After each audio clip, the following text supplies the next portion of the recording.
bien, bonjour, chers collègues. Nous allons continuer ce 4e module. Je m'appelle Alberto Velasco, je suis praticien hospitalier à l'hôpital Sainte-Anne.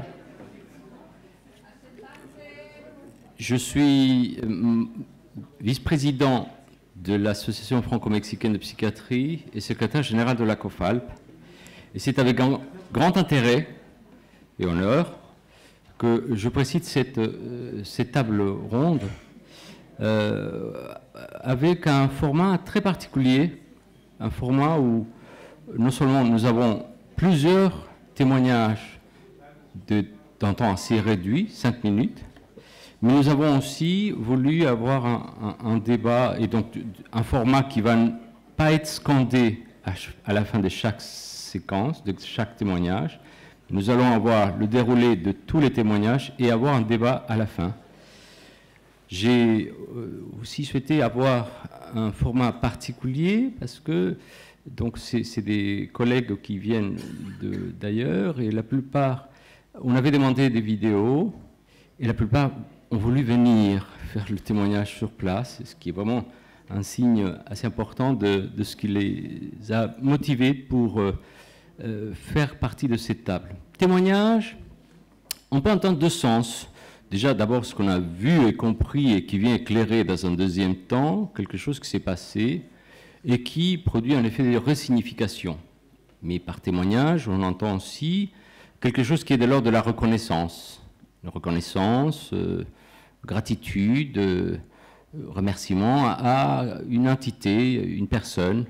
Et c'est donc aussi le cas pour ce congrès, puisque beaucoup de ces collègues qui sont venus, c'est un acte de reconnaissance à l'hôpital Sainte-Anne. Donc on fait un petit retour à nouveau vers l'hôpital Sainte-Anne, ici dans ce ministère de la Santé qui nous accueille. J'espère qu'on va pouvoir traiter les deux. Effectivement, tout à l'heure on parlait du fait que les témoignages des psychiatres latino-américains revenaient comme un acte à la fois responsable et un retour sur celui qui les a formés. Il y a aussi, on a vu tout à l'heure, beaucoup de fraîcheur dans ce qu'on a entendu, une fraîcheur et un autre son de cloche qui est tout à fait bienvenu dans ce moment actuel dans notre psychiatrie française. Jean-Luc Marcel parlait de revenir à quelque chose, à une pratique, et la plupart des cliniciens sont tentés de parler d'un ton un peu nostalgique. Ah, jadis c'était mieux. Je postule que la psychiatrie française au XXIe siècle doit veiller à rester enracinée dans un savoir qu'elle a accumulé pendant 2 siècles et que la France ne peut pas se passer de ça. La modernité, donc, reste la clinique. C'est une clinique dans laquelle il y a des mots-clés qui ont été prononcés toute la journée, lien, relation, transfert, humanisme, diversité institutionnelle, polémique, pourquoi pas. Dans tous les cas, nous nous sommes dit que qui de mieux que ceux qui se sont formés en France, à Sainte-Anne, pour rendre compte, par leurs témoignages, de ce qu'ils ont appris et ils ont appliqué dans leur pays. Je vais ainsi, et dans un ordre qui dépasse celui qu'on va suivre, mais nous avons une seule personne qui n'a pas pu faire le déplacement, c'est Deborah Tenenbaum, psychologue, psychanalyste du Brésil. Je ne vais pas détailler leur présentation parce qu'eux-mêmes vont le faire un peu dans leur exposé. Nous allons commencer donc par la vidéo de Deborah Tenenbaum, psychologue, psychanalyste brésilienne. Ensuite, nous allons passer par le témoignage d'Alfredo Rizzo, qui est psychiatre mexicain, le docteur Elisa de Medeiros, qui est pédopsychiatre au Chili, le docteur Sébastien Sepúlveda, qui est psychiatre au Chili aussi, Elisa de Medeiros, qui est elle-même d'origine brésilienne, mais qui vit au Chili, le docteur Yasmani Basulto Yanes, qui est psychologue clinicien à Cuba, et enfin Julia Martin, psychologue, psychanalyste argentine. Et dans ce pari, pour débattre, je remercie, elle fait partie de l'organisation, donc c'est à moitié un remerciement, mais quand même, Susanna Elkin d'avoir accepté d'animer la discussion. Susanna Elkin est psychologue, psychanalyste du centre hospitalier Sainte-Anne, et M. Pascal Mariotti, qui est président de l'Association des établissements participant au service public de santé mentale et directeur du UNATIE depuis quelques semaines. C'est un pari parce que on a souvent tendance à s'opposer ou à nous opposer, ou c'est un peu l'imaginaire qui joue dans un cas comme celui-là. Nous, les cliniciens, contre les administratifs. On a eu même des débats entre nous au COFALP pour savoir si on produisait ce débat-là entre un clinicien, psychologue et un directeur. On va tenter le débat et je suis sûr que nous allons être gagnants. C'est en tout cas un vœu que j'exprime. Donc, vidéo, s'il vous plaît.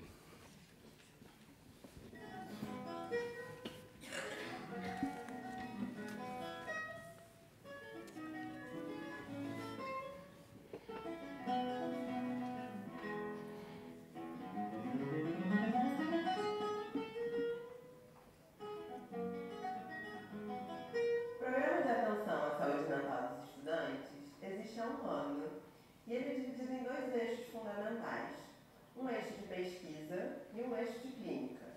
Ele é uma pesquisa inscrita na Universidade Federal do Rio de Janeiro e ele é clínico dentro do ambulatório do Instituto de Psiquiatria da UFRJ.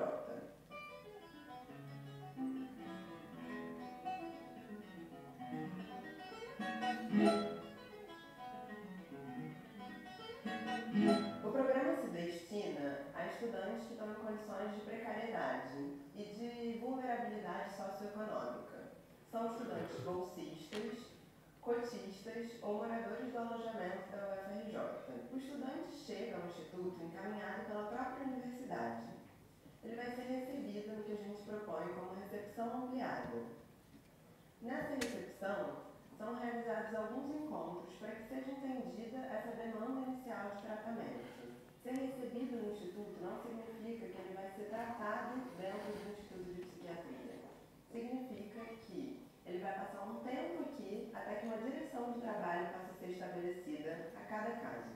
A gente tem pensado em ações que possam ajudar esses estudantes a encontrarem um meio de se adequarem, de se inserirem no Rio de Janeiro, que não é uma cidade fácil, né? Uma cidade grande, uma cidade que é muito segmentada, muito mais cara do que a maioria das outras cidades, principalmente quem vem do interior. Então, a gente tem, por exemplo, relatos de estudantes que em um ano acabaram tendo que passar por 7 moradias diferentes, muitas vezes em condições muito precárias. O programa é pensado a partir de uma estrutura ampla, que não se pensa reduzindo as demandas a uma psicologização ou uma psiquiatrização. Então, quando pensamos na recepção ampliada, pensamos na possibilidade de fazer desse tempo um tempo de pausa, de investigação do que de fato está em jogo nessa problemática que aparece como sofrimento psíquico, mas que muitas vezes engloba toda uma realidade, né, que já foi tratada aqui, dos efeitos dessa desterritorialização, né, do deslocamento dessas pessoas, desses jovens que vêm para o Rio de Janeiro estudar e ficam sem seus vínculos, sem suas referências, e para criar de fato, né, um instrumento que possa fazer esse acolhimento de uma maneira a acolher a complexidade que está em jogo, a gente faz um trabalho multidisciplinar. Na psiquiatria hoje em dia, a gente tem sido orientado cada vez mais, sobretudo pela psiquiatria americana, que enfoca muito a abordagem tendo como base o DSM. Né? E o DSM é um documento que orienta psicopatologicamente a apreensão dos casos e que fornece a possibilidade de uma interpretação muito rápida, muito imediata daquilo que se coloca na clínica. O problema com isso é que se a gente parte para essa interpretação muito rápida, a gente aplaca e às vezes ceda ou anula aquilo que está em jogo dentro da subjetividade da pessoa que se apresenta para nós. Né? Então, ter esse ponto de reparo pela psicanálise, né, fornece a possibilidade de que a gente possa entender aquilo que está em jogo, né? Sem que a gente tenha que necessariamente psiquiatrizar ou entrar em soluções que poderiam ser até artificiais. Não é um programa voltado para performance, para garantir que esses alunos cheguem ao final do curso. A nossa aposta é de preservar a possibilidade de que essas pessoas não se percam de si próprias. Né? Então, seja lá qual for o destino, que a gente esteja aqui para ajudá-las no caminho que elas puderem percorrer. A universidade é parte disso. A UFRJ está completando 100 anos e é muito inspirador poder participar de um projeto tão novo que só tem 1 ano. Isso faz pensar sobre o espaço que existe nas instituições para inventar novas formas de tratar das questões que são singulares, mas que aparecem no corpo social. Porque as questões sociais, políticas e econômicas, elas mudam e isso tem efeitos na clínica. Isso é fundamental no sentido do que se pode fazer a partir de uma determinada posição teórico-clínica, na medida em que a própria psicanálise pode instrumentalizar um fazer que repercute na cidade, uma invenção que se funda a partir de uma praxis.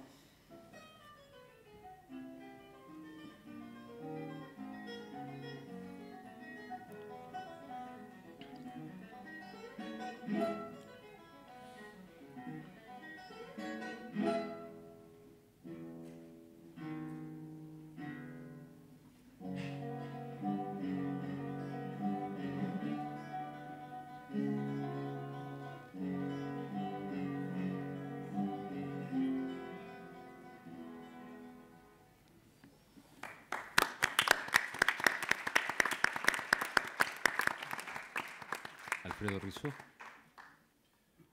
Bonjour tout le monde, merci la COFALP et merci Dr Velasco de nous avoir invités. Je m'appelle Alfredo Risso, je suis psychiatre au Mexique et bon, je passe à lire ce que j'ai écrit, je vais lire en español. La experiencia en París fue primero un encuentro conmigo mismo, encuentro con mi interior, pero también con las circunstancias en las que he sido formado en mi querido México. En otoño del 2005, y gracias al apoyo del doctor Alberto Velasco, pasé una temporada en Santán.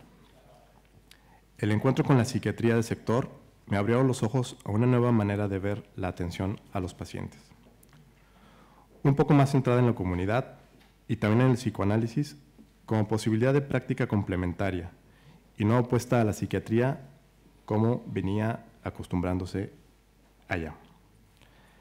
En mi experiencia parisina fue esencial encontrarme con una sociedad mejor organizada, con los medios económicos y sobre todo legales para hacer frente a los cambios. La aplicación de un modelo tal lleva tiempo y sin duda crea resistencias y también crea adversarios. En México, por ejemplo, el 80% de los recursos destinados a la salud mental se dedican a los hospitales psiquiátricos. Este modelo caduco, heredero de las grandes granjas, persiste a su manera y se resiste al cambio por temor a perder el poder idealizado que se otorga al médico y en particular al psiquiatra. Ello podría cruzarse con discusiones acerca de la democracia, pero ese sería tema para otra ocasión. A mayor rezago sociocultural, las dificultades para implementar cambios son exponenciales. Además, la cercanía con Estados Unidos coloca a México en una posición particular entre los países de América Latina. Esta posición, que si bien por una parte es benéfica, sobre todo en lo económico, por la otra nos coloca ante un consumismo a veces irreflexivo hacia todo lo que provenga de allá, incluida su ciencia y su medicina. La medicalización y neuronización, no sé si existe la palabra, se me ocurrió, la medicalización y la neuronización de la enfermedad mental, las teorizaciones aparentemente innovadoras, pero diseñadas para coincidir con la excesiva prescripción médica, dejan poco espacio para una psiquiatría basada en la psicopatología y que pueda tomar en cuenta el psicoanálisis. Esa influencia es tan fuerte que no deja de escuchar otras voces, como la francesa y como las mismas voces que provienen de dentro de México y de otros países latinoamericanos. Ello dificultó a mi regreso el contar con interlocutores que tuvieran interés en el tema, lo que en un inicio resultó un poco descorazonador. Sin embargo, poco a poco, mediante el esfuerzo constante de promover esta experiencia con otros colegas de diferentes instituciones, el panorama ha mejorado notablemente. Desde nuestra trinchera se promueve el intercambio con Santan. Además, eventos como este permiten hacer conocimiento de otras personas que por otros medios han tenido expectativas y experiencias similares, para poder hacer una especie de red que en el futuro inmediato nos permita unir esfuerzos y así hacer un pequeño contrapeso ante la aplastante influencia estadounidense. Ayer alguien decía que nos permita respirar un poco ante esa influencia. Mientras más seamos los familiarizados con otros modelos, más fuerte se escuchará la voz y tal vez habrá menor resistencia a estos movimientos. Los intercambios se deben fomentar por todos aquellos que lo hemos experimentado, no solo como un medio de enriquecer cada experiencia de formación individual, sino también para ir ofreciendo alternativas humanas para el tratamiento de la enfermedad. Considero que es una manera de sentirse comprometido y a la vez agradecido por haber tenido la oportunidad. Muchas gracias.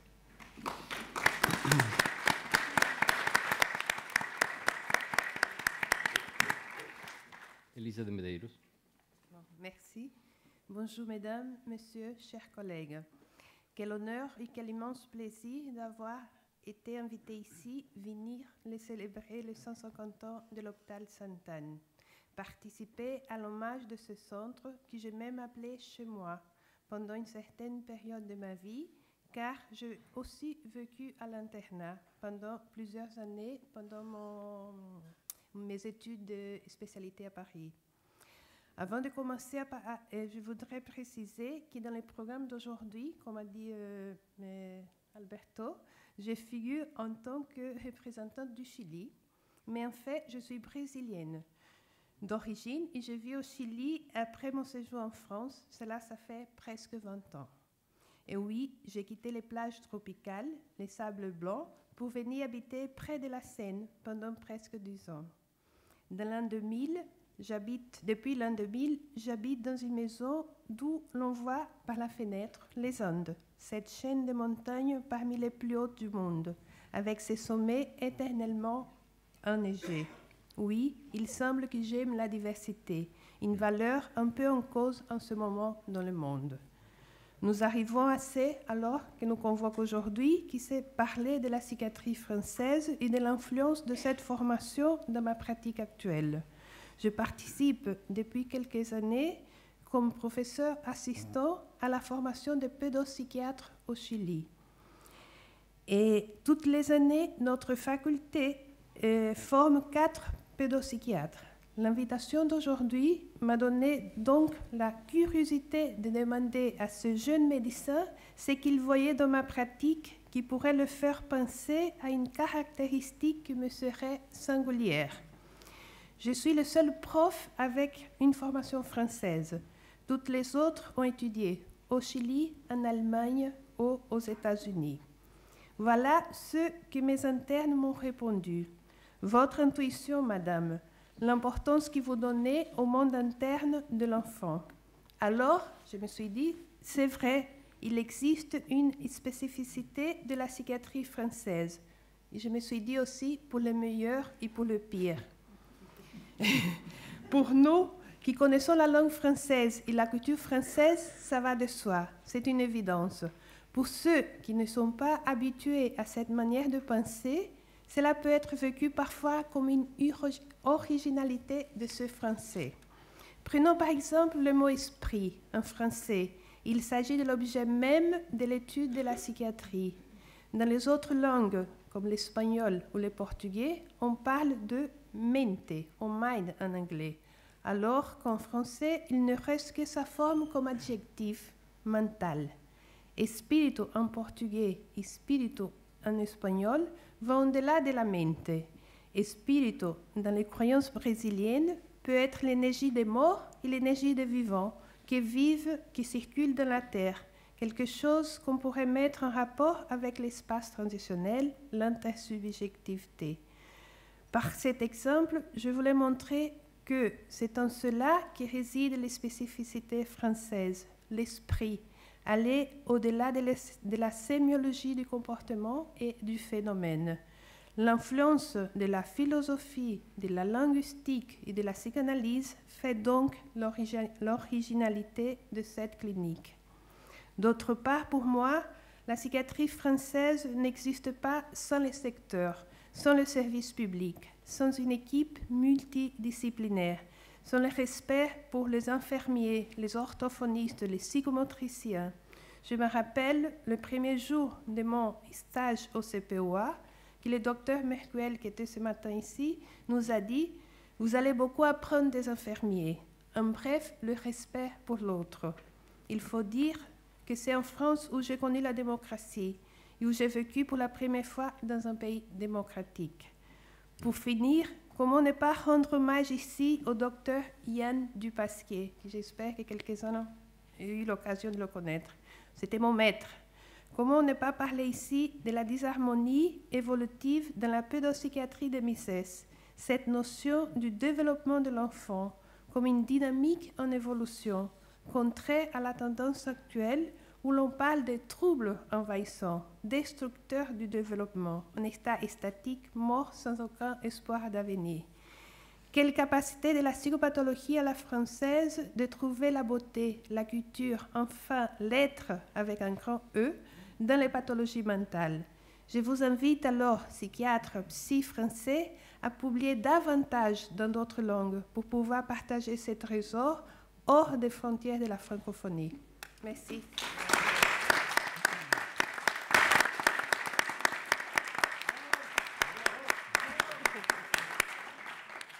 Docteur Sébastien Sepúlveda. Bonjour, merci de m'avoir invité pour témoigner de mon expérience au sein du centre hospitalier Sainte-Anne qui m'a accueilli en 1989.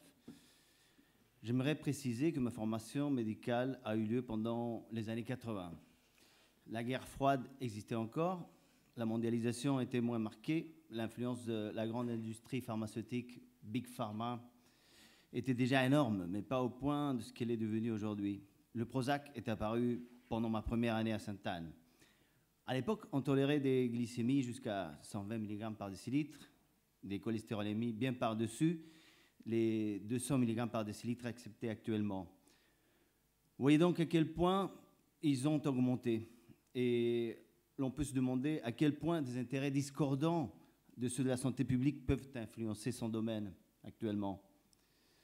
Au Chili, les universités étaient à l'époque sous contrôle de la dictature de Pinochet. La santé publique était en train d'être démantelée à la faveur de l'installation d'un modèle mercantiliste, néolibéral, dont mon pays a été le sujet d'expérimentation.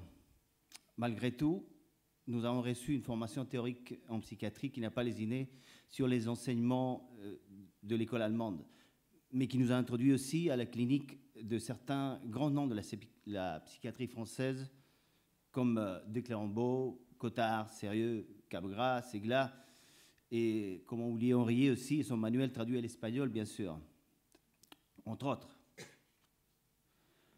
En France, à Sainte-Anne, nous rencontrons d'emblée le legs de Jacques Lacan, une autre grande figure historique de la psychiatrie française, omniprésent dans le discours, dans les institutions, dans la mémoire, bien au-delà du milieu psychanalytique, il faut le dire.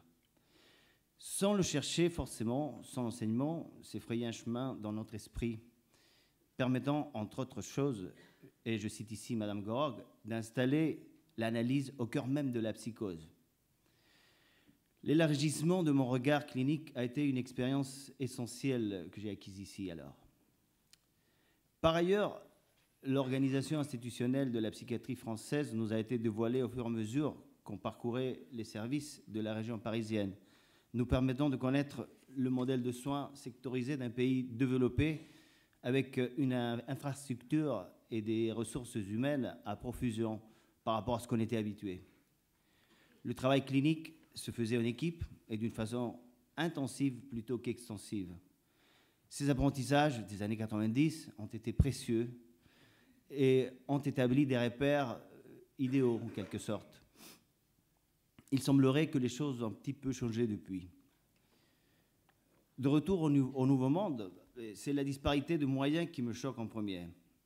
L'équipe où j'ai été accueilli à Santiago avait juste un peu plus de personnel que celui d'un secteur type de la région parisienne, donc 70 000 habitants à l'époque, sauf que là-bas, il couvre une population de près d'1 million d'habitants, en principe. En plus, je me retrouve avec une hégémonie conceptuelle qui vient directement de l'Association américaine de psychiatrie, et je crois que ce n'est pas le seul endroit de l'Amérique latine qui est comme ça, non? Et donc, son pragmatisme réducteur qui essaie d'imposer des diagnostics tels la bipolarité, le déficit attentionnel, les attaques de panique, en tant que des supposées maladies organiques du système nerveux, le tout étouffé dans une jungle d'un marché pharmaceutique local très déréglementé, où chaque molécule a une dizaine de concurrents. Personnellement, j'ai trouvé un créneau très intéressant où développer mes apprentissages français, celui de ce que j'appelle la débipolarisation. C'est un néologisme qui traduit pour moi l'effort de s'extraire d'un système réducteur, si l'on prend l'exemple des troubles bipolaires, dont l'incidence est censée d'avoir explosé au cours de la dernière décennie. Ceci est possible grâce à la finesse d'une clinique qui ne part pas de présupposés d'aucune espèce, mais qui tient compte des contextes et des dynamiques psychiques. Je me permets de revenir vous dire amicalement, attention, car cette pensée réductrice imprègne la culture en général, de sorte qu'il se forme dans nos sociétés une demande de certains diagnostics et traitements. C'est le triomphe des vendeurs de maladies, ce que les Américains appellent aussi, les Américains critiques du système, disease mongering. La psychiatrie française, celle que j'ai apprise au moins il y a longtemps, ne devrait pas tomber dans ce piège. Enfin, il reste à intensifier les échanges entre la France et les pays de l'Amérique latine, des échanges qui ont toujours existé, mais pas toujours en empruntant la filière de la psychiatrie, à quelques exceptions près. Très récemment, par exemple, un psychiatre de Sainte-Anne, en fait, pas exactement de Sainte-Anne, mais qui travaille à Sainte-Anne, Nicolas Dissé, est allé au Chili, invité par une association psychanalytique locale pour animer un remarquable séminaire qui nous a permis de rafraîchir les fondements de la clinique française classique et de son rapport avec la pensée lacanienne. Des liens féconds avec des jeunes psychiatres ont été créés à l'occasion. Moi, je vois un avenir dans ce sens, en favorisant des stages des deux côtés de l'Atlantique afin de créer des liens durables et permanents, comme ceux qui se sont tissés pendant mon séjour de formation ici, mais plus nombreux et plus systématisés. Je vous remercie de votre attention.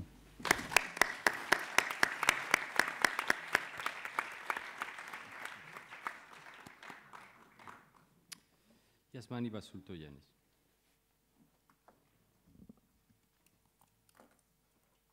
Hola a todos.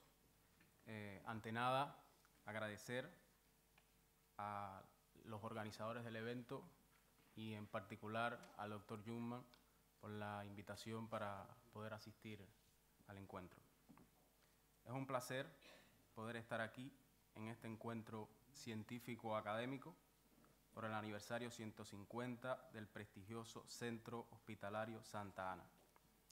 Poder hablar de una parte de la colaboración entre el Hospital Psiquiátrico de La Habana con Francia y transmitir algunas ideas sobre la importancia que a nuestro entender ha tenido esta colaboración. El Hospital Psiquiátrico de La Habana, donde trabajo desde 2011, tiene una historia y recorrido similar a la del Centro Hospitalario Santa Ana, puesto que ambos fueron creados tan solo con unos años de diferencia. Mi hospital en 1857 y el Centro Hospitalario Santa Ana en 1867. Ambas instituciones, considerando su contexto propio, han acontecido un trayecto de la historia de la psiquiatría como ciencia y a la manera en que la enfermedad mental ha sido pensada, estudiada y abordada hasta el día de hoy. Pienso yo, además, ahora que estoy aquí, con un cuño muy propio. En el caso del Hospital Psiquiátrico de La Habana, las transformaciones más importantes ocurrieron a la par de los cambios sociopolíticos que ha vivido Cuba y fue esencialmente el 9 de enero de 1959 cuando toma posesión de la dirección del hospital el comandante y doctor Eduardo Bernabé Ordaz Ducungé, quien emprendió cambios que no solo tuvieron que ver con modificar la estructura física de la institución, sino más bien con el sistema de atención a los pacientes. A partir de 1960 se desarrolló paulatinamente el modelo propio de la institución de tratamiento que combina la psicofarmacoterapia, la psicoterapia individual y de grupo y otras modalidades terapéuticas que incluyen el arte, el deporte, etc. Desde una perspectiva teórico-práctica en psicoterapia, se sigue un modelo integrador que hace confluir aportaciones de distintas corrientes como pueden ser el conductismo, corriente cognitivo-comportamental, el humanismo o el psicoanálisis. Bajo la directiva del director y doctor Eduardo Bernabé Ordaz, se establecen relaciones con distintas instituciones internacionales y con colegas de otras partes del mundo. Desde el año 1956, mi institución mantuvo importantes intercambios de manera oficial con varias instituciones francesas, entre ellas con el Hospital Maison Blanche, a la cual me voy a referir a más profundidad, puesto que de alguna manera, disculpen, Maison Blanche, es que no domino bien el francés, puesto que de alguna manera es la institución que hasta el día de hoy, a través de el doctor Jungmann y psiquiatras del mundo, se ha mantenido vinculada a nuestro hospital. Este intercambio permitió el desarrollo académico entre ambas instituciones y también, en alguna medida, también ayuda económica en momentos difíciles para la economía de mi país. Bajo este intercambio con Francia, se desarrollaron frecuentes encuentros, como el Freud Lacan en La Habana y el encuentro franco-cubano de psiquiatría, donde han participado decenas de profesionales cubanos y de nuestra institución.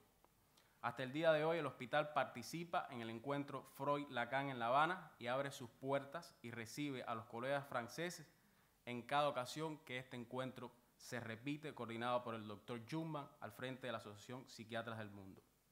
Por otra parte, el centro hospitalario Maison Blanche recibió equipos completos de profesionales nuestros, psiquiatras, psicólogos y enfermeros, los que hicieron estancia académica para conocer de cerca la manera en que la enfermedad mental es abordada en Francia.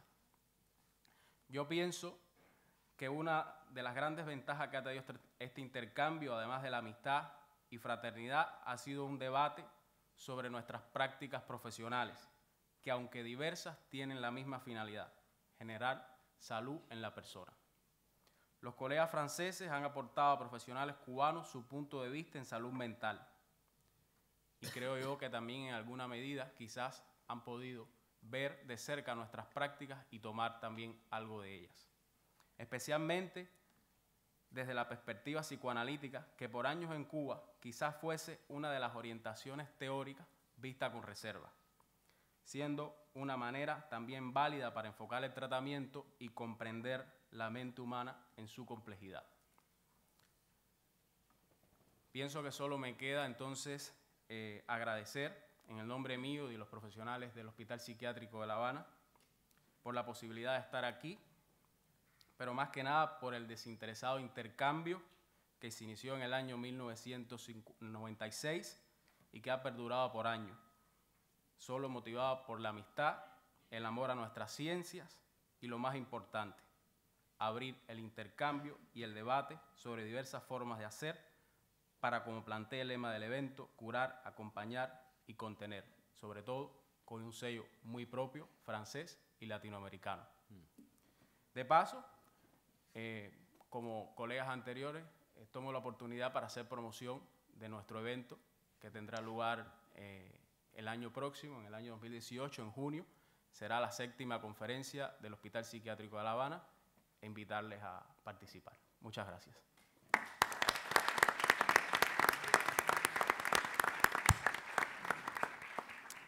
Julia Martín. Gracias, Susana, Dominique y Alberto, por la oportunidad de tomar la palabra. Mi tiempo de formación en Francia durante mi residencia, principalmente en el sector 16 del Hospital Sainte-Anne, funcionó como caja de resonancias de lo que Lacan delineó en su breve discurso a los psiquiatras: abordar la realidad del loco desde un nuevo punto de vista. Me enseñó que el campo de la salud mental, desde el diseño de las políticas hasta la gestión y sus efectores, puede estar afectado por el psicoanálisis. Este discurso se dirige siempre a un sujeto. Es subversivo suponer un sujeto en eso que se denomina loco. Lo sabemos desde Pinel. Lo primero que me llamó la atención en mis stages clínicos fue eso, el respeto por ese sujeto que se supone allí desde distintas perspectivas que no entienden lo mismo por sujeto. No importa si se trata de una internación contra la voluntad o de una consulta ambulatoria. Se trabaja sobre esos trazos que podemos llamar de sujeto y no borrándolos. Esa es la mayor enseñanza. La segunda es sobre las instituciones. Las instituciones hechas de soignants, trabajadores de la salud mental, y sus relaciones también padecen y se defienden contra la angustia que produce el padecimiento mental. He aprendido acá que para no responder frente a la locura con angustia o con las consecuentes defensas, es necesario ese aire de la formalización clínica, del dar razones, la reunión de equipo, en fin, los dispositivos destinados a los soignants. ¿Cómo apliqué esto a mi regreso? Actualmente, además de enseñar psicopatología en la Universidad Nacional de La Plata, donde los clínicos franceses tienen un lugar princeps, luego de un tiempo como psicóloga de planta en un hospital, al finalizar mi internado, coordino la red de salud mental en una ciudad de la provincia de Buenos Aires, Berazategui, con 320.000 habitantes aproximadamente. Es un cargo de gestión en salud mental. Hemos constituido una red conformada por psicólogos distribuidos en 35 centros que se denominan Centros de Atención Primaria de la Salud. Los colegas ya han hablado de la atención primaria de la salud. Estos centros no atienden exclusivamente a problemáticas de salud mental, sino que asisten a cuestiones de salud en general, enfatizando la prevención y promoción de la salud. En Argentina, el sistema de salud se organiza por niveles de complejidad. El primer nivel de atención atiende a problemáticas de baja complejidad para derivar las detectadas que requieran mayor complejidad al segundo nivel de atención, que sería el del Hospital General. Hermoso en la teoría, pero en la práctica y en el caso particular de la salud mental, las problemáticas que se reciben en el primer nivel de atención son de altísima complejidad. Auto- y heteroagresiones, violencia familiar, desafiliación social, por nombrar algunas. El problema se agrava, ya que el hospital de la zona no cuenta con internación para pacientes de salud mental. Entonces, el primer nivel de atención debe atender todo. Con estas dificultades, ¿cómo fomentar el acceso al sistema de salud para todos? La política del sector es una verdadera inspiración, lo es para mí. Ello condujo a armar una red pluridisciplinaria coordinada en los territorios, ir contra lo aislado de la práctica de cada uno a partir de dispositivos como la reunión semanal de la red, en donde se consensúan protocolos de intervención mínima en urgencia, que dejan lugar igualmente a la evaluación de cada caso, discusiones sobre casos graves, etc. Actualmente funcionan varios programas según temáticas compartidas en barrios cercanos, como sobre sexualidad, infancia, cuestiones de género, tercera edad, asesoramiento en escuelas. Gracias al tejido de esa trama, los soignants intervienen menos desde la angustia y la defensa y más desde una posición clínica. Otro aporte de la formación en Francia es la cuestión de las internaciones.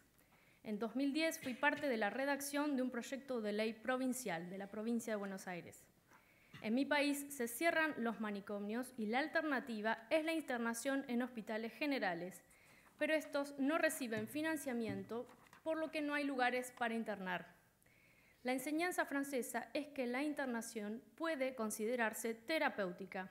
En Argentina, la discusión se reduce a la polémica de las internaciones respecto del derecho a la libertad y no se está pensando en su valor verdaderamente terapéutico, en su potencialidad de restitución de la función sujeto, por lo que se verifican suicidios u homicidios consumados que se hubiesen podido evitar si la internación se considerara como un recurso terapéutico, entendida, por supuesto, en un marco de derechos humanos. Finalmente, para el futuro, me gustaría que se consolide una trama internacional de espacios de producción y circulación de conocimientos, libres de las ataduras de las lecturas demasiado sesgadas que a veces se producen en cada territorio. Para ello se podrían implementar todos los medios tecnológicos actuales que permitan un intercambio frecuente. Los invitamos a venir a la Argentina.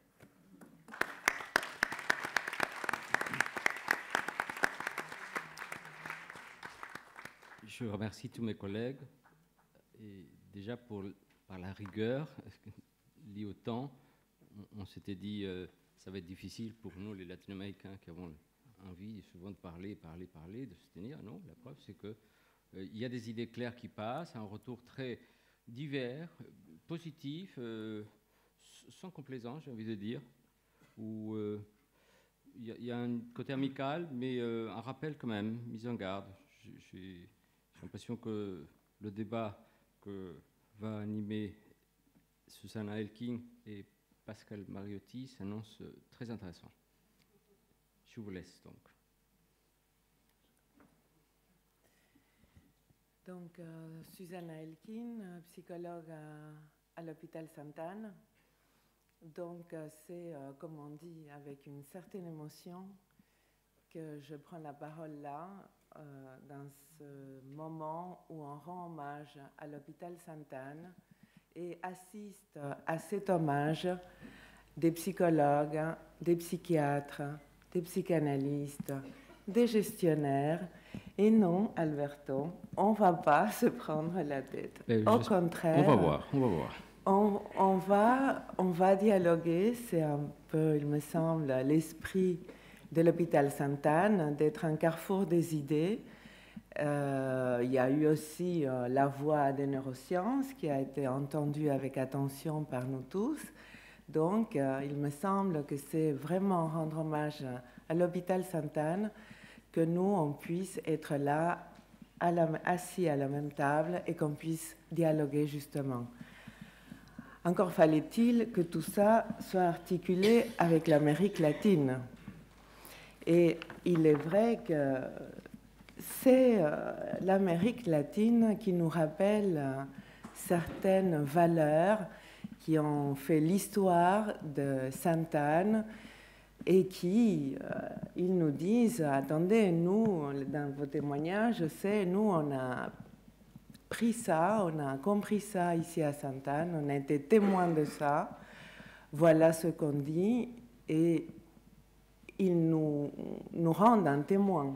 Nous, il faut à notre tour qu'on puisse tenir ce pari que vous nous faites d'avoir appris tout ça ici chez nous, parce que les choses ont changé forcément.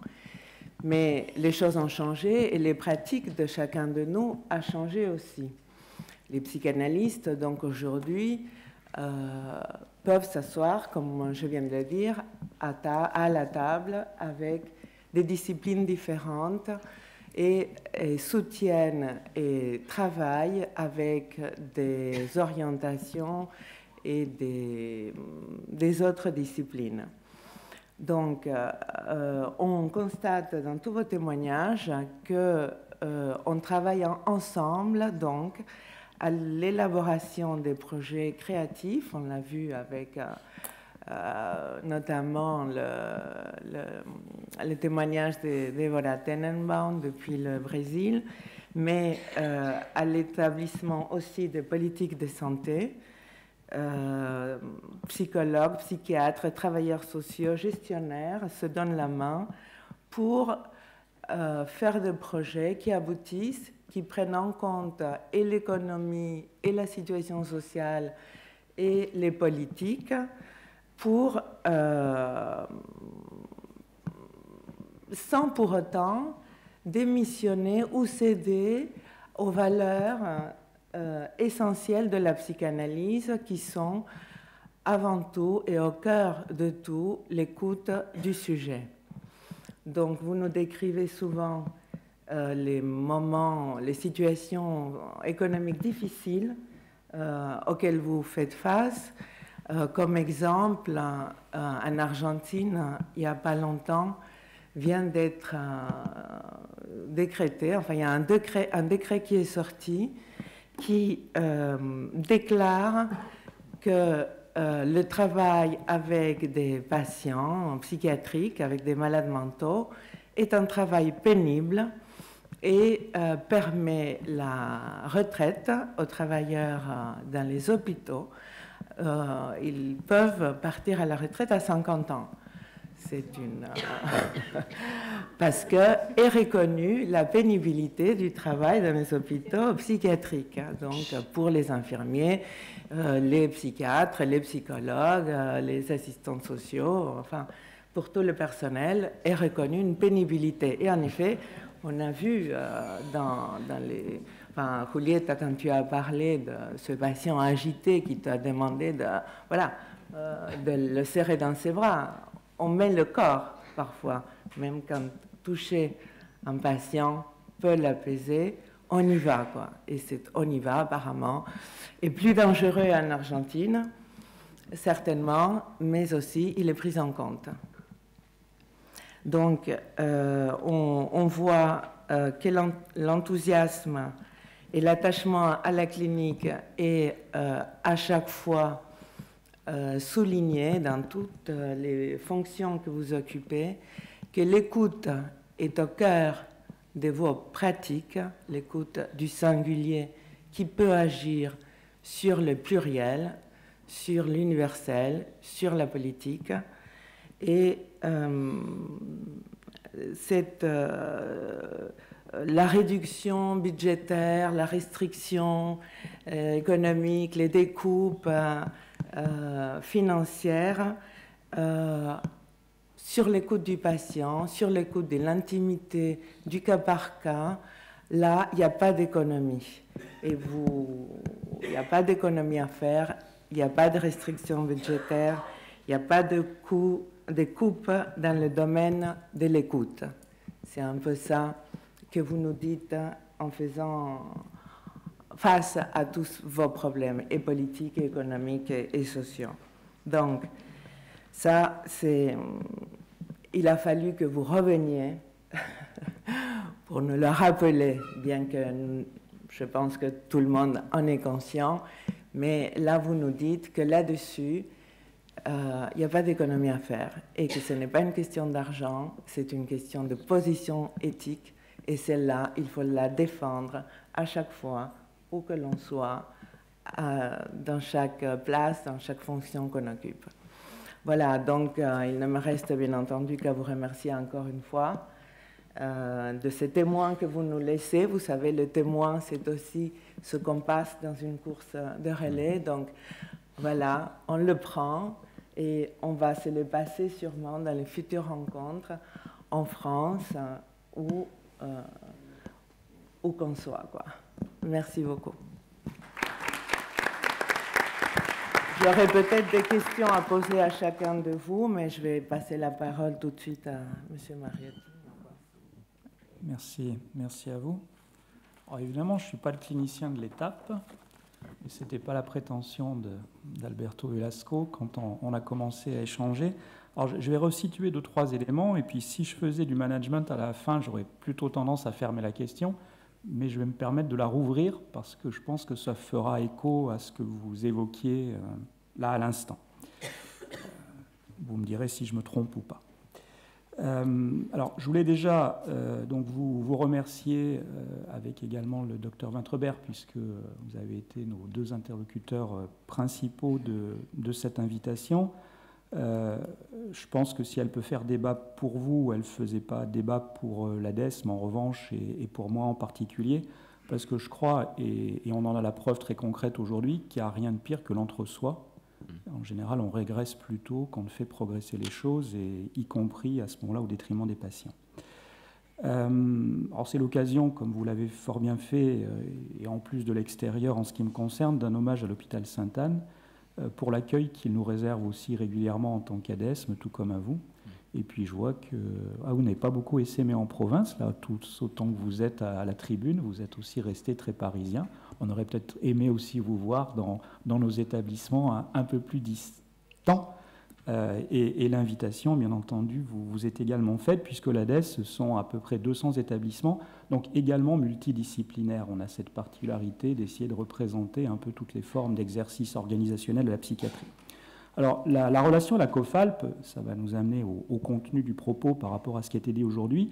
C'est un peu l'histoire d'une sorte ou d'un début de compagnonnage, puisque nous, on organise des journées de formation destinées majoritairement aux directeurs, mais pas que, chaque mois de novembre. Et l'année dernière, bon, le thème évidemment qui s'imposait à tous et dans tous les colloques, hein, c'était un peu moutonnier même, c'était la question des droits et libertés, puisqu'on ne voulait pas se limiter à l'isolement et à la contention. Et à partir de là, si on pose ces sujets, en tant que responsable d'établissement, on se pose bien la question de la clinique qui est mise en œuvre, des pratiques de soins, etc. Autrement, ça n'a pas d'intérêt. Et l'objectif de ces journées, enfin moi en tant que président, c'est d'amener à la tribune des praticiens de l'ensemble du champ de la psychiatrie, parfois également des acteurs de la santé mentale, pour essayer de comprendre un peu plus de l'intérieur ce qui se passe dans nos établissements, parce qu'on est quand même embarqué sur le même bateau et on n'est pas dans une logique de contradiction, d'opposition. L'idée, c'est de croiser les regards, et en particulier, on avait eu aussi la primeur du témoignage du docteur Marcel. C'était à l'écran, mais son équipe était présente. Ça avait permis de mesurer combien l'approche était évidemment une approche d'équipe et de conviction partagée au sein d'une équipe, parce que je pense que l'équipe, il faut aussi qu'on insiste là-dessus. Je pense qu'elle est consubstantielle à la psychiatrie et à nos pratiques cliniques et de soins. Et puis, effectivement, Alberto avait fait, j'en remercie encore, un énorme travail de collecte de films auprès de ses collègues d'Amérique latine. Et Dieu sait si c'était intéressant. Je pense qu'on ne risque rien à l'exercice, sauf peut-être de sortir un peu plus intelligent. Alors, la posture, hein, je le souligne, c'est d'observer et de comprendre, et je vais donc revenir un peu plus sur le contenu maintenant, sur la question de l'isolement et la contention. Je crois que ce qu'il faut souligner, c'est que cette question qu'on doit affronter, parce que je pense qu'il faut, on voit bien qu'on est amené à l'affronter compte tenu à la fois d'éléments issus du passé, des pratiques courantes, elles ne seront pas complètement homogènes, on l'a bien compris, mais également d'éléments nouveaux qui ne sont pas inhérentes à l'isolement et la contention et qui viennent soit compliquer, soit surdéterminer le sujet, et c'est pour ça que je voudrais y venir en quelques mots. Comprendre que la suggestion qu'on est en train de vivre, ce n'est pas celle des médecins ou des soignants en particulier, des psychologues, etc., c'est celle y compris des établissements de l'ensemble des équipes, donc c'est une suggestion que vivent y compris les directions. On est confronté à la même problématique qu'il faut traiter collectivement. Et je vais l'illustrer. La première réunion à laquelle j'ai pu assister au centre hospitalier du Vinatier, d'ailleurs quelques jours même avant mon arrivée officielle, c'était la restitution de 15 jours de visite des services de la CGLPL. Ce qui me permettra aussi de dire, donc la contrôleuse générale des lieux de privation de liberté, ça a été évoqué tout à l'heure, et ses services, hein, dans une mission d'inspection. J'y reviendrai parce que je crois qu'il ne faut pas non plus qu'on noircisse le tableau de ce qui se pratique dans nos établissements.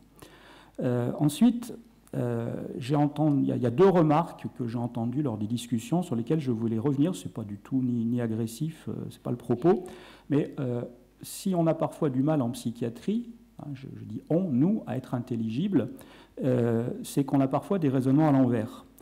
Quand j'entends des patients sont, je comprends bien, exceptionnellement demandeurs de formes de contention, je dis c'est là la différence. Ceci ne justifie pas le recours à la contention.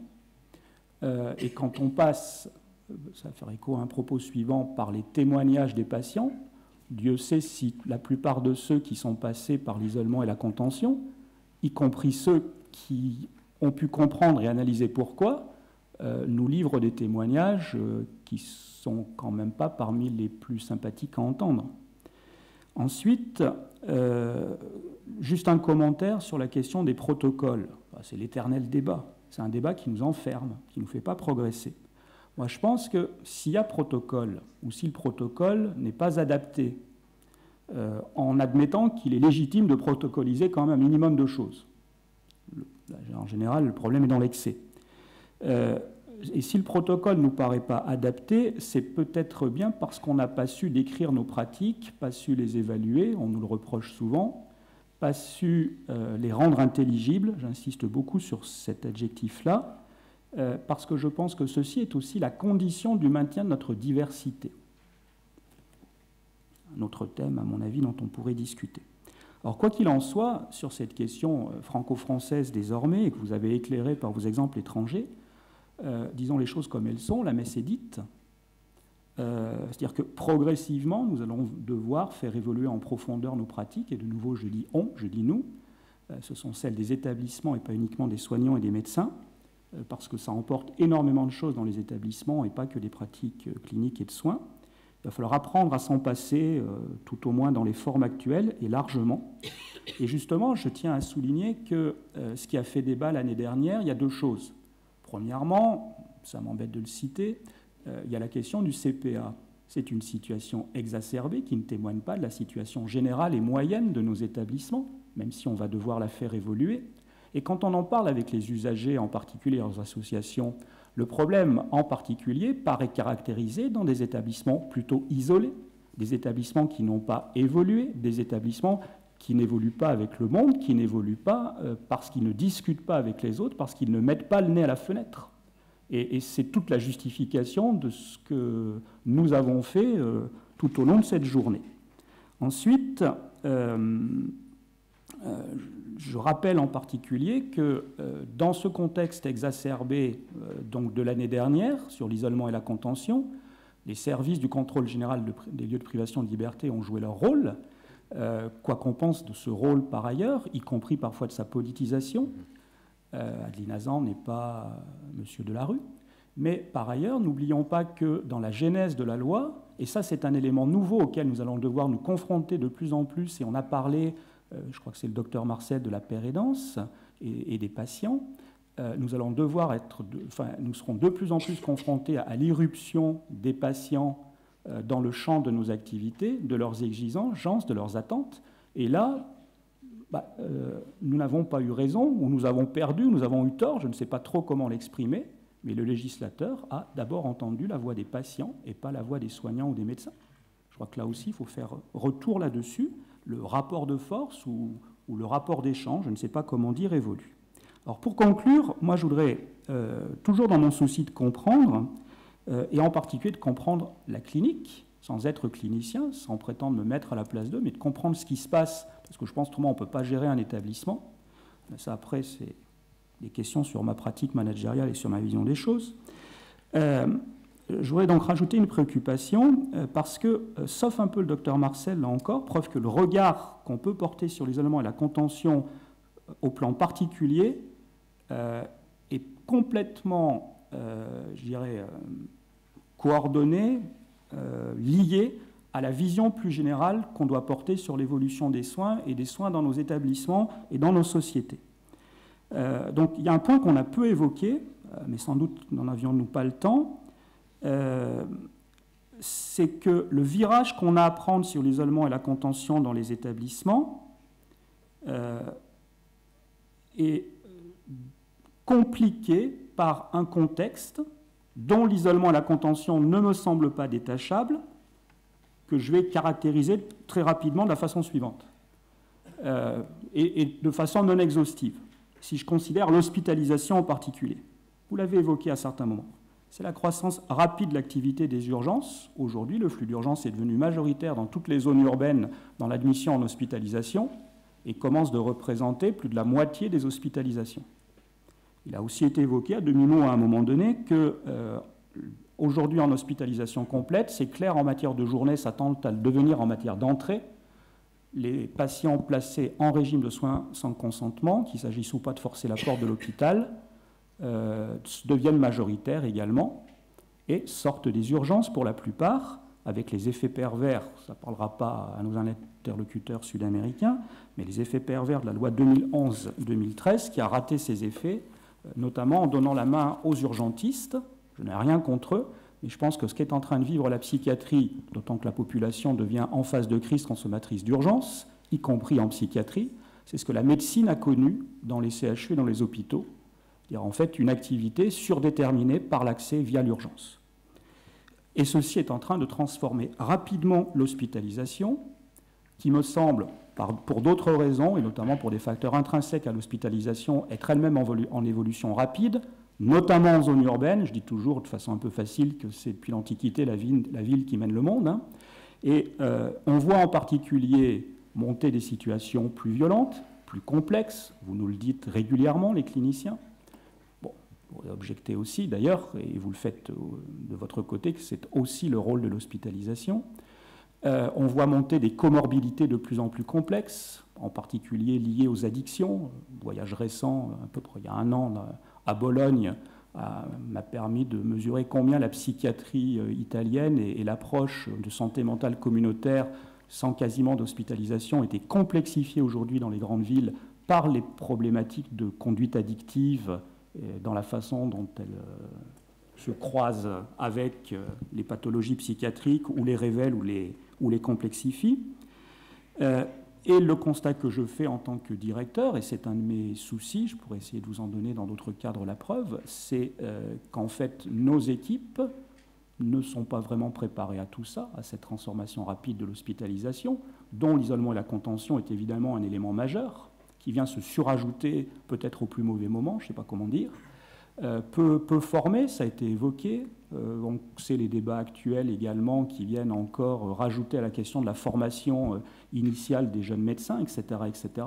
Donc nous sommes dans un champ de complexité qu'on ne pourra qu'affronter collectivement. Alors je vous avais dit que j'allais effectivement pas vraiment fermer le sujet, mais plutôt le rouvrir, en invitant à replacer ces questions que vous avez évoquées et à peu près dans les mêmes termes, parce qu'on voit bien que l'isolement et la contention, ce n'est pas un phénomène isolé, détaché des pratiques cliniques, de la conception du soin, de la conception aussi des systèmes de soins, quel que soit le sens de leur évolution, et qu'à partir de là, c'est l'illustration même, la démonstration même qu'il faut continuer ce type d'échange, éviter l'entre-soi pour revenir sur ce thème ou ce terme, entre nous en France, mais encore bien plus à travers les exemples étrangers, compte tenu, ça j'ai commencé de le comprendre grâce à la COFALP, de ce qui lie la psychiatrie française à la psychiatrie d'Amérique latine, et le demi-italien que je suis par ailleurs ne le regrettera pas. Merci à Susanna Elkin et à Pascal Mariotti. On va peut-être, oui, si Susanna, tu veux nourrir des questions, et en même temps, des questions de la salle pour pouvoir respecter le timing, parce que je trouve que vous avez posé là des choses très intéressantes, cas par cas au protocole, et je retrouve là, Pascal Mariotti, dans ce qui nous a permis d'engager le débat, votre souci de l'augmentation de les hospitalisations sous contrainte et de la contention physique. Donc, Susanna. Juste pour rebondir sur un sujet que vous avez nommé et pour donner la parole à nos témoignages, vous avez parlé des équipes et en effet comment ils prennent la question de la contention. Et il me semble, Julia, que dans ton témoignage, tu parles justement d'un aspect où la contention concerne aussi les équipes, ou un travail que tu veux faire ou que tu as mis en place avec les équipes, c'est justement pour contenir les équipes cette fois-ci. Sí, exactamente, digamos. Ante situaciones tan estalladas, tal vez la experiencia argentina tiene que ver con que justamente el recurso de la internación no está al alcance de la mano. Vengo de trabajar en una sala de internación, casi la única en la provincia de Buenos Aires, en un hospital general, y luego en atención primaria, y no teniendo el recurso e intentando todo lo posible desde la comunidad, realmente vemos desenlaces terribles, y tal vez concebir la hospitalización y formalizar a qué llamamos lo terapéutico de la hospitalización nos oriente un poco más en esto que puede parecer o lo es en algunos casos, una conculcación de derechos.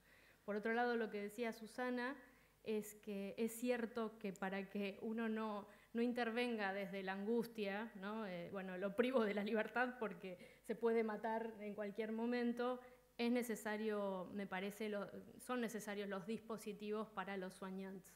Son claves para evitar internaciones compulsivas o contenciones mecánicas compulsivas. Me parece que la clave es sostener que la clínica es soberana.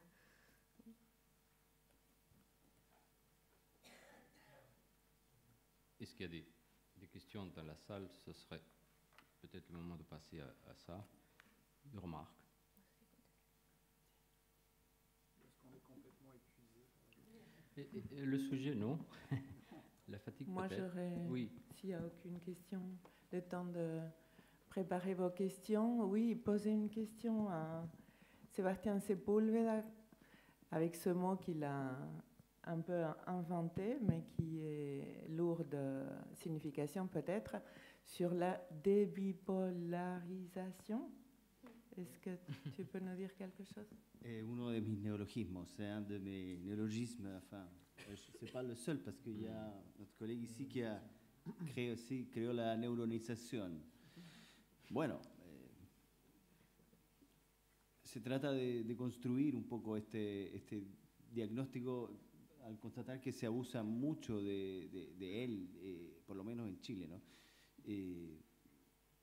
Tenemos en clínica, en consulta, personas que son recibidas durante media hora y se van con litio a la casa y en el fondo todo esto es para decir que cierta clínica tiende a retener únicamente los aspectos biomédicos y semiológicos y no el resto de la subjetividad.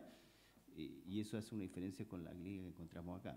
Y eso es un buen créneau, como decía yo, un buen... O sea, trabajar yo en Chile, en mi cabinet, en mi consulta, me es muy grato y es una fuente de mucho trabajo y en el buen sentido, no en el mal sentido, de recibir pacientes que traen, acuesta tratamientos y diagnósticos ominosos y que pueden de a poco ir liberándose con el tiempo, con la observación, con la calma y con la resubjetivización y finalmente, bueno,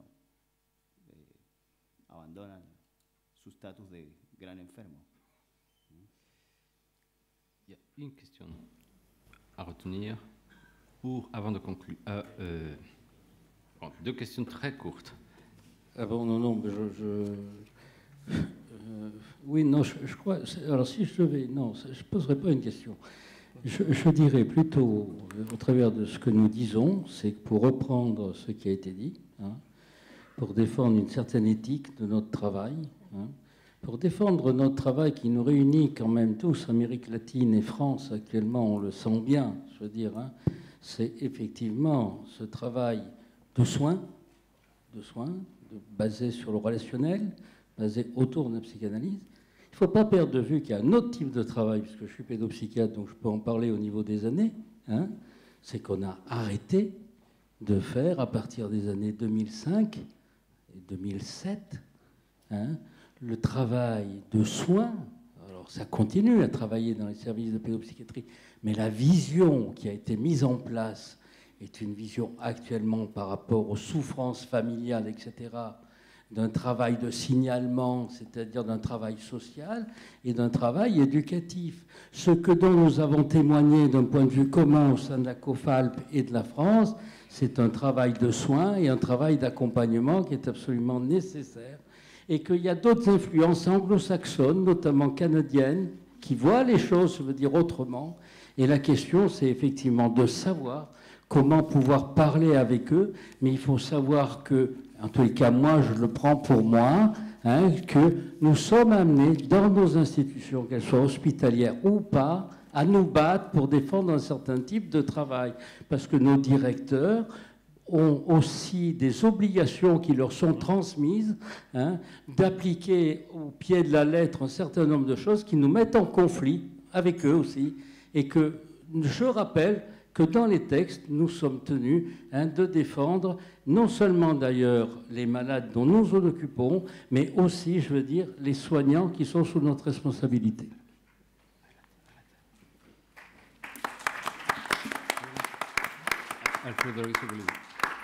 Merci. Je voulais seulement souligner, puisqu'on a parlé d'addiction, que c'est peut-être un mal contemporain, et puisque le sujet c'est les pratiques actuelles en psychiatrie, il faut absolument tenir en compte que les cadres psychopathologiques changent, et on a tous, au moins au Mexique aussi, des cas de plus en plus violents et des symptômes qu'on ne voyait pas si longtemps auparavant. Donc je voulais simplement souligner ça. Il faut penser qu'est-ce qu'on va faire avec ces cas-là. Alors, dernière personne à intervenir, Carlos Parada.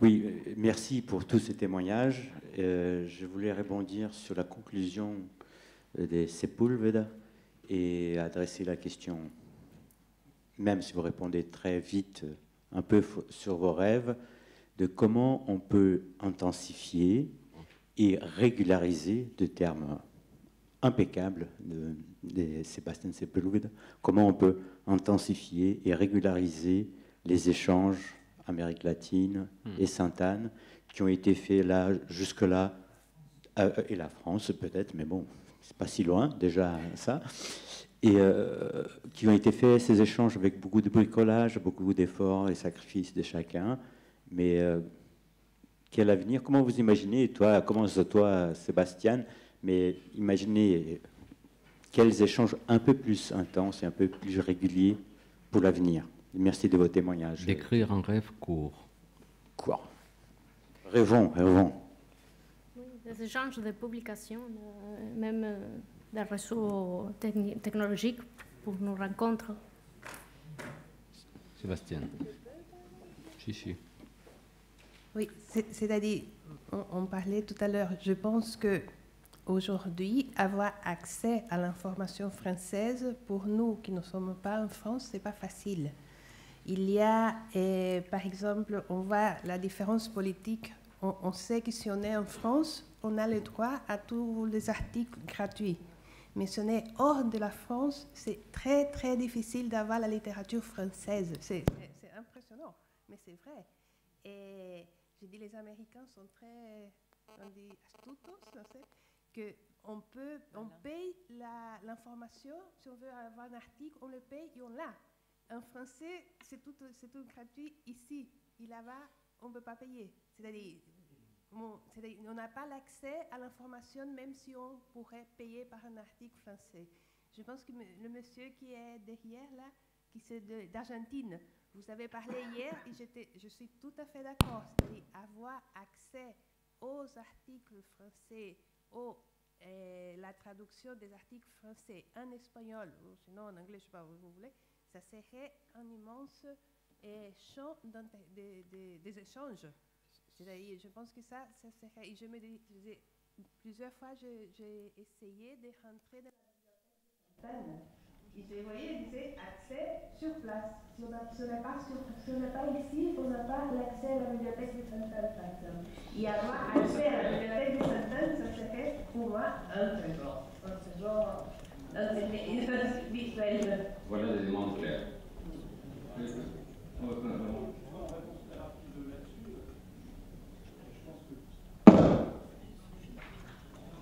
Oui. Non, très rapidement, je pense que s'il s'agit d'autorité d'accès à des bases documentaires ou des établissements,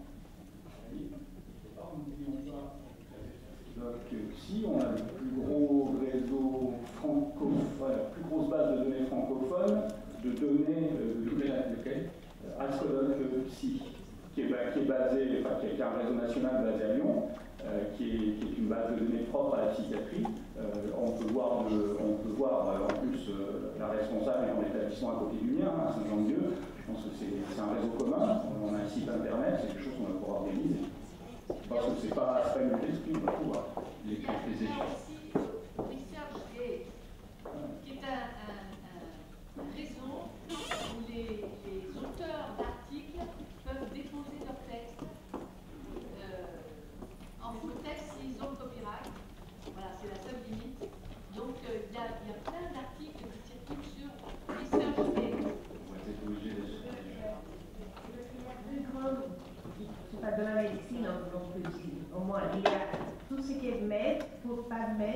tout ça qui c'est en anglais.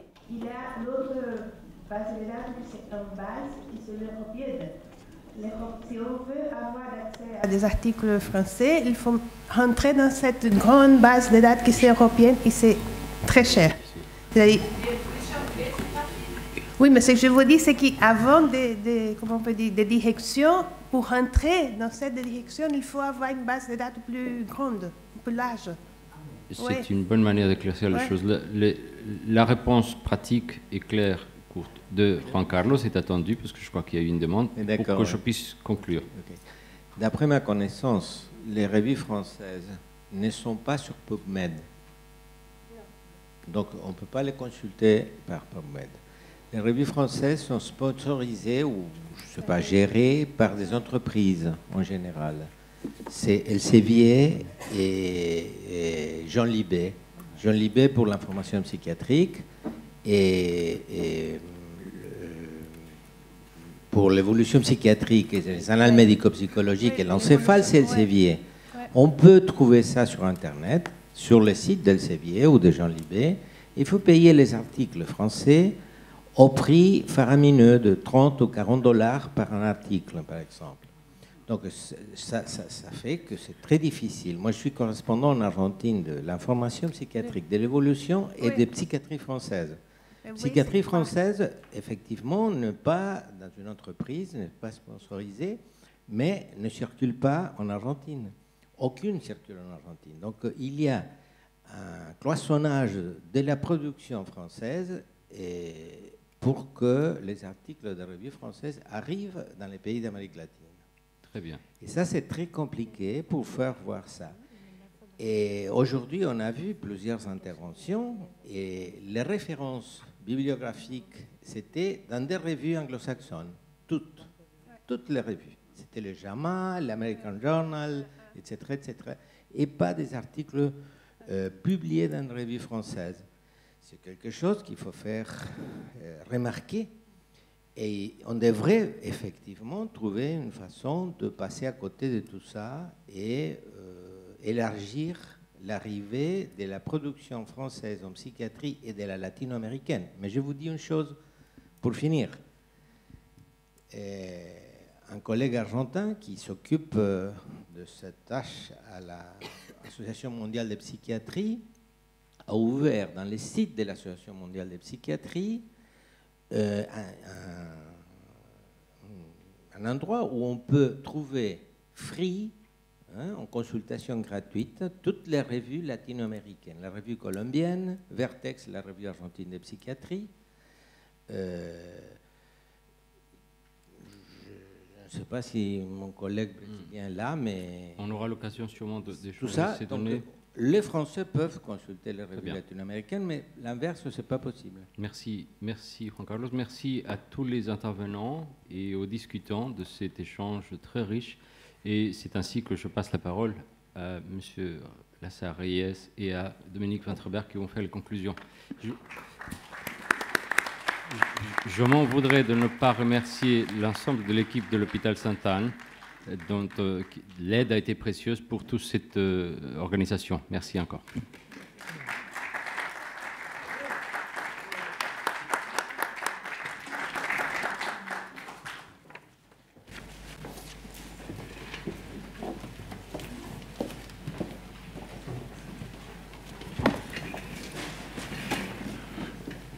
Alors, je commence, vous commencez ici. Oui, bien sûr.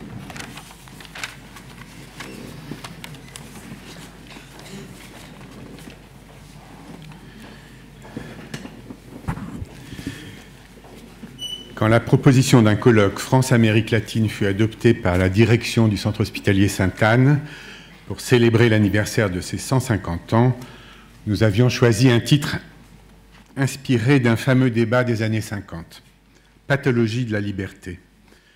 La référence implicite à l'œuvre du grand psychiatre français Henri Hey, qui fut très présent au cours de cette journée, nous a ensuite semblé trop subtil pour pouvoir servir d'intitulé. Le titre finalement choisi, « Pratique actuelle en psychiatrie, soigner, accompagner, contenir », était parfait pour fêter les 150 ans de la prestigieuse institution qu'est le CHSA.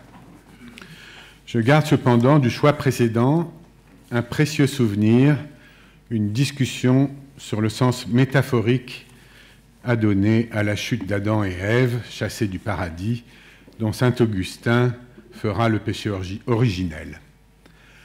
Avons-nous mordu aux fruits défendus au cours de ce colloque? Nous savions que soigner ne va pas sans prendre soin, et que si on ne traite que les conséquences, on néglige les causes. Que retenir de cette journée extrêmement dense? Rodrigo Nel Cordoba mettait l'accent sur la réhabilitation et l'intervention précoce. Philippe Gorwood nous enseignait un verbe, néologisme, qu'il faudra ajouter à neuronisation et à rebipolarisation, challenger et même rechallenger. Sa passionnante intervention, situant les effets du cortex sur le siège des émotions, n'était pas sans nous évoquer les effets du symbolique sur le réel. L'innovation du psycho mettant ensemble psychiatres et pédopsychiatres pour offrir un suivi des grossesses à risque nous semblait un chemin à suivre. La particularité de l'accompagnement thérapeutique argentin décrit par Gustavo Rossi, mettant l'accent sur l'absolue sur-mesure du soutien permis dans nombre de situations cliniques, résonnait avec le terme de haute couture utilisé par Alain Merkuel.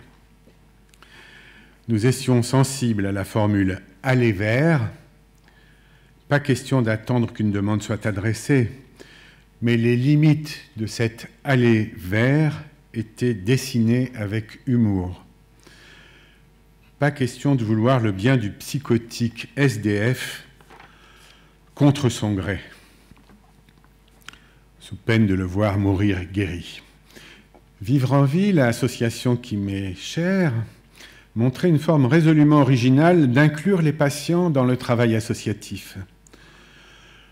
Les inventions d'Enzo resteront dans toutes les mémoires, démontrant qu'on peut accompagner les autistes en soutenant leurs inventions sans dressage aucun. Juan Manuel Rodriguez terminait ce très beau parcours où nous nous sentions nous-mêmes accompagnés par l'idée forte que le partenaire accompagnant doit être un homme de parole.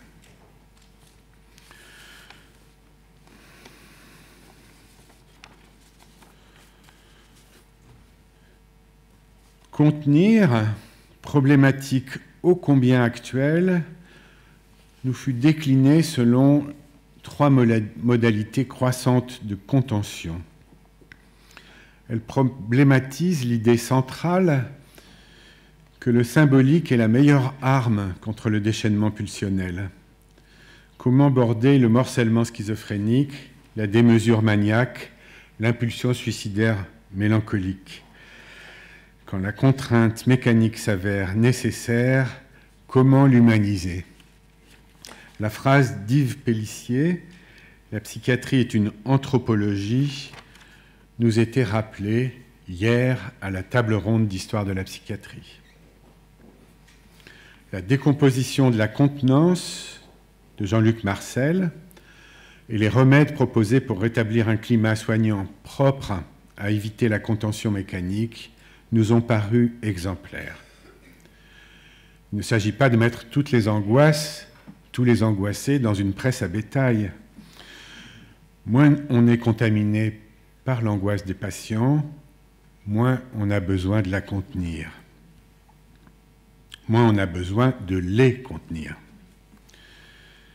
La séquence témoignage, à l'opposé de la contention, a effacé les frontières. L'influence de Lacan, celle du secteur, celle de l'hospitalisation comme thérapeutique la plus appropriée pour éviter le pire, ont pu nous être transmis.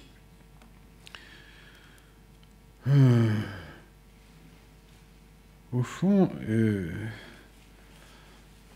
les valeurs qui ont fait l'histoire de la psychiatrie française, avec ces noms qui sont revenus souvent, ceux de Henriet et de Jacques Lacan, nous disent que l'avenir ne va pas sans le passé et que certainement une bonne connaissance de ce passé est nécessaire aussi pour déterminer quel avenir est souhaitable. La place du centre hospitalier Sainte-Anne et son rayonnement tiennent pour une grande part à sa capacité d'accueil de stagiaires et au soutien de liens avec l'étranger dans un enrichissement mutuel. Mais elle est fonction également, et elle sera fonction, de sa capacité à soutenir une vision humaniste de la psychiatrie dont Lacan donnait la formule quand il parlait de la position à adopter face à la souffrance psychique, celle d'une fraternité discrète. L'avenir, nous en sommes convaincus, pourra être nourri par cet axe France-Amérique latine que nous défendons et qui s'inscrit dans cette perspective. Quelques remerciements enfin. À Luce Legendre qui nous a fait confiance pour mener à bien cette entreprise et au-delà d'elle à l'ensemble de la direction de Sainte-Anne pour son soutien constant et sa logistique. Merci Raphaël, merci Florence.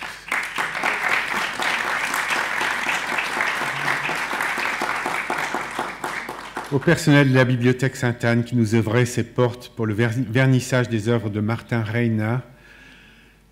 Vous pouvez admirer un tableau de ce peintre argentin. Il est sous vos yeux.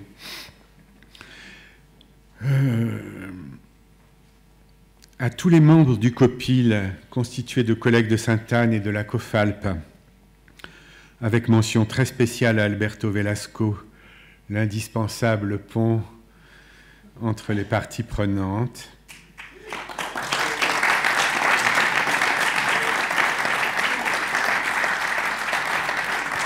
Un grand merci aux latino-américains venus de très loin pour assister à cet événement, y prendre la parole et échanger avec leurs collègues français.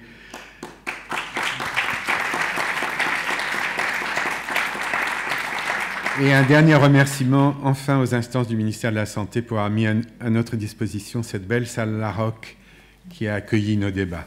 Je passe la parole à Lazare Reyes pour conclure cette journée.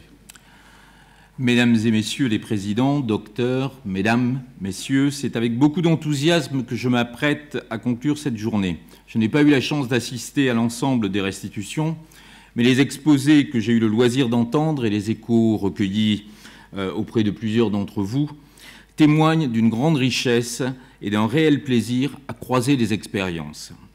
Ce qui frappe dans cette succession d'échanges, et je félicite à cet égard les organisateurs comme l'ensemble des intervenants, c'est l'inventivité, l'originalité, la capacité d'innover dans les méthodes et les approches, très souvent pluridisciplinaires, trouvées par les équipes pour créer, recréer, maintenir du lien avec l'autre. Nombre d'entre vous se sont formés à Sainte-Anne ou ailleurs en France, je rassure mon collègue Pascal Mariotti, et ce retour d'expérience nous remet en question, nous bouscule dans le bon sens du terme. Cette fertilisation croisée est la clé de l'innovation, car nous avions bien conscience que nos grandes institutions doivent être stimulées pour être à la hauteur de leur héritage. C'est là tout l'apport des coopérations internationales qui nous forcent à regarder autrement notre pratique quotidienne. Avec ce colloque, Sainte-Anne et plus largement le GHT Paris Psychiatrie et Neurosciences s'offrent une cure de jouvence, ce qui est salutaire pour une vieille dame de 150 ans. Je me félicite également que ce colloque soit filmé et que vos travaux laissent une trace, soient retransmis, diffusés. C'est tout l'enjeu d'un groupement hospitalier comme le nôtre, qui vous a été présenté ce matin, je crois, de constituer à la fois le creuset et l'alambic de pratiques en psychiatrie et neurosciences qui font le pont entre des compétences aussi diversifiées que complémentaires et surtout qui entretiennent une dynamique perpétuelle d'enseignement, de formation de recherche, une recherche appliquée, faisant le lien entre la clinique et les sciences fondamentales. Cette pédagogie à l'épreuve du réel, elle s'exerce avec le retour d'expérience de nos contemporains et amis latino-américains, et je les en remercie. Car comme disait un poète cher à mon cœur et bien connu, et qui a bien connu Sainte-Anne, Henri Michaud, dans un ouvrage au titre bien adapté à notre journée, puisqu'il s'agit d'Équador, « Tout homme qui n'aide pas à mon perfectionnement, zéro ». Je souhaiterais maintenant, et avec expièglerie, vous me le pardonnerez, rouvrir le débat en ajoutant à l'intitulé de vos travaux « Soigner, accompagner, contenir » et « comprendre ». Dans les relations internationales, on est aussi davantage disposé à s'ouvrir à l'autre. Vous avez été plusieurs à le rappeler. À l'étranger, à apprendre de lui. Vos travaux méritent le plus large rayonnement possible, car ils aident à changer les perceptions encore trop caricaturales de la santé mentale et par extension ou contamination de ceux qui soignent et interviennent dans ces disciplines-là. Or, la déstigmatisation, le mot n'est pas très heureux, j'en conviens, est l'un des enjeux majeurs de notre groupement hospitalier de territoire. Le préjugé est une maladie peut-être plus grave que les troubles de l'âme et du corps. Et pour finir, je voudrais vous dire quelques mots. Alors, Jean-Luc Chassagnol, semble-t-il, vous a promis que j'allais vous les dire dans une langue qui est aussi chère à mon cœur, donc je vais essayer de le faire. Es tiempo de concluir y quisiera terminar agradeciéndoles por su presencia estudiosa, entusiasta y estupenda. Cuídense y que viva la cooperación entre nuestros hospitales y los de Sudamérica. Muchas gracias.